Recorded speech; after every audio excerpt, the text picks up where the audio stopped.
Iran Israel का युद्ध शुरू होकर 1 महीने से भी ज्यादा समय बीत चुका है। इस युद्ध की वजह से पूरे विश्व में बहुत सी समस्याएं पैदा हो गई है। पूरे देश में नहीं तो पूरे विश्व की बात मैं करता हूं। एलपीजी सिलेंडर का संकट है, ईंधन का शॉर्टेज का संकट है पूरे विश्व में। लेकिन आज भारत के आसमान पर गिदड़ की तरह फड़फड़ाते हुए एक संकट की तरफ मैं आपका ध्यान आकर्षित करना चाहता हूं। भारत पर युद्ध के मिसाइल या बम नहीं गिर रहे, ये ठीक है, लेकिन ईरान पर फैले हुए जो काले बादल हैं,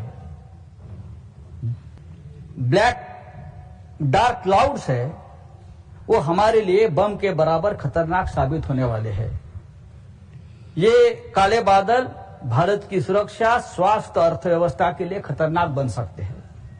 सर, ईरान की राजधानी तेहरान और आसपास के इलाकों में अमेरिका इजरायल की एयर स्ट्राइक से ऑयल रिफाइनरी, गैस भंडार पर भीषण आग लगी।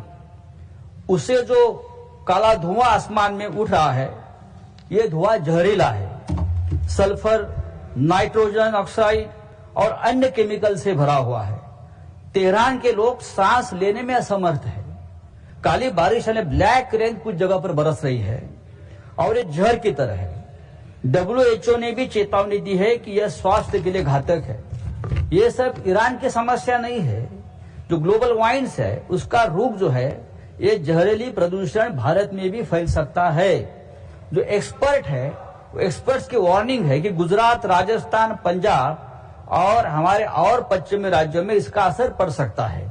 भविष्य में कुछ राज्यों पर एसिड रेन का धोखा भी है। फसलें बर्बाद हो सकती है, जमीन और मिट्टी दूषित हो सकती है और लोगों में सांस की बीमारियां, कैंसर जैसी गंभीर समस्याएं बढ़ सकती है।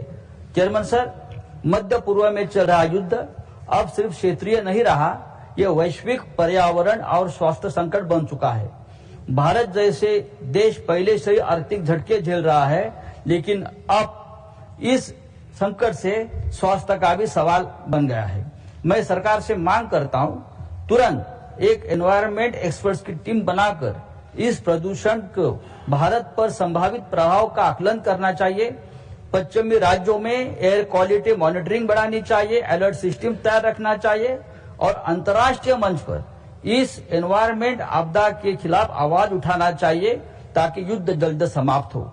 ये काले बादल सिर्फ तेहरान के लिए नहीं, पूरी मानवता के लिए खतरा है और अभी हमें जागना होगा, अन्यथा कल बहुत देर हो जाएगी। धन्यवाद।